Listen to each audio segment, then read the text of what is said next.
Mas tem uma coisa que é muito importante, que hoje, Rafael, eu queria que você tocasse nesse assunto e a gente fazer um bate-bola. As pessoas estão em busca, estão cada vez mais informadas, os pacientes estão cada vez mais informados, chegam já com um grau de conhecimento elevado no consultório. E uma coisa que a gente tem observado, pelo menos eu, no meu dia a dia, que os pacientes, de fato, estão em busca de tratamentos minimamente invasivos. Isso é uma condição quase que o paciente chega e fala, olha, o que você tem de menos invasivo ou o que vai repercutir menos na minha qualidade de vida ou no meu pós-operatório que eu posso fazer para resolver o meu problema. E eu queria que você falasse um pouquinho do que se tem hoje em termos de radiologia intervencionista para tratamento por exemplo, da hiperplasia prostática. Fábio, realmente isso é uma verdade, né? Até pensando nisso que eu fiz a minha especialidade em procedimentos minimamente invasivos, né? A gente, com a evolução da medicina, nesses últimos anos, vimos o avanço da robótica, né? Não sabemos em quanto tempo ainda o médico vai ser necessário do jeito que vai. Mas enquanto formos, temos trabalho, depois a gente vai vender coco na praia, arrumar outra coisa para fazer. E os pacientes estão cada vez mais em busca do minimamente invasivo, sim, porque a população vai viver mais tempo, os pacientes estão envelhecendo. Claro que ainda existem muitas doenças que geram problemas em uma cirurgia maior, né? Paciente com doença de coração, às vezes... Comorbidades no geral, né? Comorbidades, não pode fazer cirurgias mais de risco. Então, a gente quer também trabalhar mais, ser mais produtivo, quer fazer o procedimento, ficar 1 dia, 2 dias e ir embora e voltar à vida normal, né? Claro, eu acho que isso é uma realidade, totalmente válido, né? Realidade da sociedade, né? Dentro das doenças da próstata, né, a radiologia intervencionista, ela veio contribuir principalmente com um procedimento que a gente chama de embolização. Né? A embolização da próstata, o que ele é? A embolização nada mais é do que entupimento de um vaso. Né? Entupimento de um vaso e, consequentemente, do que ele irriga. Um entupimento proposital, intencional. Né? Então, a próstata, como a gente estava vendo anteriormente, ela é nutrida por artérias, né, que são chamadas artérias prostáticas. Né?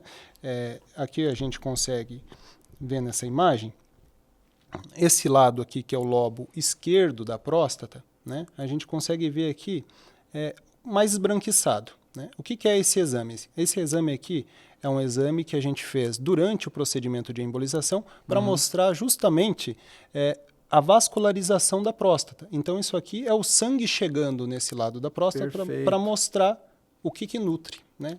E o sangue leva o que? Leva os nutrientes.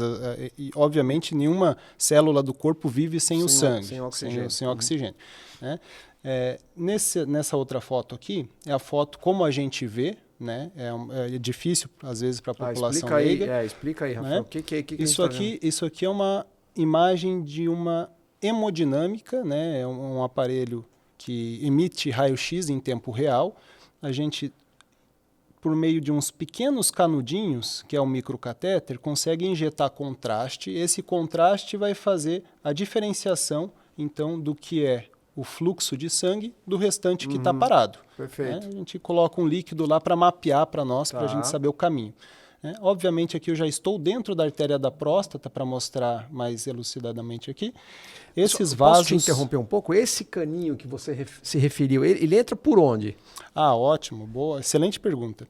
Nesse caso, nesse paciente especificamente, a gente entra numa artéria que fica localizada aqui na região inguinal. Na virilha? Na virilha. Né? Aqui é a marcação aonde eu entrei. Né? E esse procedimento que você está começando a descrever, ele é feito em ambiente de clínica, hospitalar? Como é que é esse regime? Nós podemos fazer esse procedimento onde tem o aparelho. O aparelho que é o principal. Se tivesse numa clínica, daria para fazer. O problema é que a aparelhagem, tudo que é mais moderno, a gente precisa de uma estrutura que vai dividir esses custos. Perfeito. Um robô, a gente não pode ter robô em tudo que é lugar, tem que ter numa instituição. Hoje em dia a gente faz basicamente aqui em Santa Catarina em hospitais. Né, porque esse mesmo aparelho serve para mais outros procedimentos. Né? E podemos fazer também na artéria do braço, né? Não é tão utilizado por conta de um pouco mais de dificuldade. Sim. Né? Aqui eu vou mostrar um vídeo, basicamente, né, um vídeo meu, de como que é esse procedimento. Então, aqui a gente está dentro de uma estrutura hospitalar. Né? esse aparelho aqui é o aparelho de hemodinâmica, que emite as imagens, né? Não é um vídeo de muita qualidade, mas a gente vai conseguir mostrar o que a gente quer mostrar, né? Então, basicamente, aqui vou mostrar com um pouco mais de detalhe a punção, que é basicamente uma punção igual quando a gente vai tirar sangue. Perfeito. Né? É uma agulhinha bem pequena. Correto. Né? A gente deixa essa agulhinha ali dentro, a partir dali passa materiais plásticos, tira a agulha, então fica o procedimento indolor. Né? A única dor que o paciente sente é a anestesia na pele, né? Para a gente entrar dentro da artéria.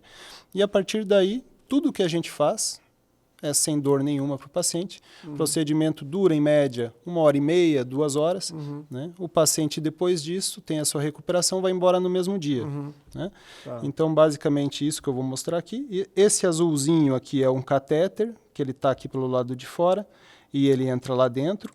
A partir daí, esse amarelinho, ele tem o que a gente utiliza para entupir a artéria. Né? Sim. O que a gente utiliza hoje em dia que é o mais prático? São gelatinas microscópicas, elas têm menos de 1 milímetro, elas têm basicamente 0,3 milímetros de tamanho. Elas são umas bolinhas, como se fossem bolinhas de gelatina ou grãos de areia, né? Inertes ao corpo, não causam mal nenhum ao corpo, né? Elas vão ficar ali e elas vão obstruir como se fosse exatamente a gente quisesse obstruir um ralo ou um cano. Perfeito. Né? E aí, a partir daí, claro. o sangue deixa de circular naquela região ali. Né? Demonstrando como que esses grãos de areia vão entupir a próstata, aqui já dentro da artéria que nutre ela, nós conseguimos até, inclusive, nessa mesma imagem, ver que o paciente usava uma sonda vesical, né? Ou seja, ele ainda não estava conseguindo mais urinar por conta própria. Por conta própria, né? Conforme a gente vai injetando esses grãos de areia, o fluxo da próstata ele vai reduzindo. Né? Então, aqueles vasos que a gente conseguia enxergar antes, indo em direção à próstata, eles vão reduzindo cada vez mais até o ponto que vai obstruir por completo. Então, voltando ali, né, àquela imagem que a gente estava conversando, essa aqui é a sonda do paciente, né, um paciente que já não estava conseguindo mais urinar por conta própria. E conforme nós vamos injetando as medicações aqui para entupimento, né, tu imagina um grãozinho de areia microscópico aqui, ele vai entupindo e aí o fluxo que passaria, né, por dentro daqui deixa de passar. Né? E o que acontece quando, por exemplo, a gente tem uma árvore frutífera, a gente corta a alimentação dela, corta a água. O fruto vai murchar, vai morrer, né? Então, basicamente, é isso que acontece com a próstata, né? A próstata, nesse paciente, nós tínhamos uma próstata que era basicamente de 180, 100 né? gramas. Diminuiu 100 gramas. É mais ou menos o que a gente espera de um tratamento de embolização, né? Mais ou menos uma redução aí de 50% a 60% do volume, né? Então, uma próstata que antes tinha 170, um paciente que já estava adaptado, acostumado com essa próstata grande, obviamente que com sintomas, quando reduziu para 75 gramas, era um paciente normal, né? A gente tem um score que mede os sintomas, ele achou que estava urinando como criança. Né? Obviamente que nunca mais é como criança, mas melhorou muito. Então os pacientes perguntam às vezes, doutor, mas a próstata, ela morre, ela sai, ela continua ali, o tamanho vai influenciar? Rafael, eu entendi. Acho que foi muito claro, cara. Só queria tirar uma dúvida, na verdade, que é uma dúvida minha, que acho que pode ser uma dúvida de muita gente também. Pelo que eu entendo, isso aqui pode ser usado para todo e qualquer paciente, exceto que grupo de pacientes ou quais são aqueles pacientes que não teriam indicação formal, se chegassem para você e falassem, no teu caso especificamente, você não tem critério para embolização.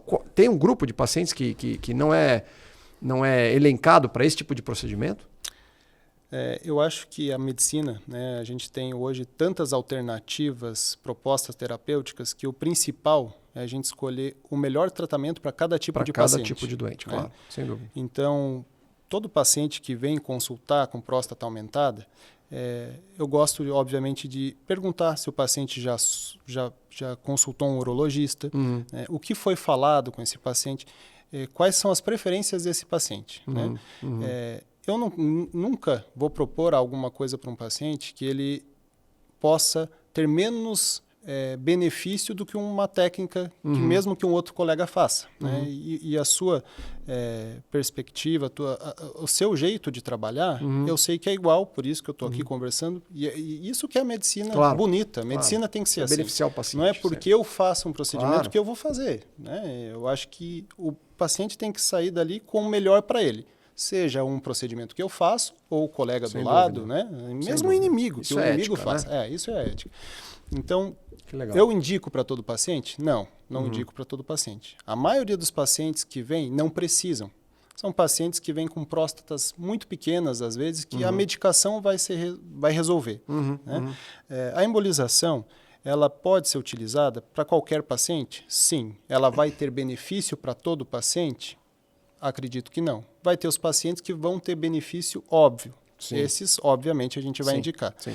E vai ter situações, como você bem perguntou, que eu prefiro dar a opção para o paciente fazer o que é melhor. Né? Claro. Vamos lá, vamos dizer que aconteceu essa semana. Chegou um paciente com uma próstata de 35 gramas. É uma próstata levemente aumentada, mas o paciente com muitos sintomas. 35 gramas com muitos sintomas. O que ele já tinha feito? Tomado 2, 3 tipos de remédio, com muito efeito colateral. Então, ele já queria algo a mais. Né? E esse paciente, ele estava procurando um tratamento que fosse minimamente invasivo. E que não causasse tanto sangramento e nem tantos efeitos colaterais da parte de sexualidade e, obviamente, de continência urinária. Tá. E aí, obviamente, fui conversar com o paciente e falei, olha, a embolização ela não é tão adequada para o caso do senhor. Né? Eu acredito que o melhor tratamento seria uma remoção desse tecido prostático, endoscópica. E eu sugeri ele fazer um ROLEP, né, que é um tratamento que eu acho que tu pode explicar.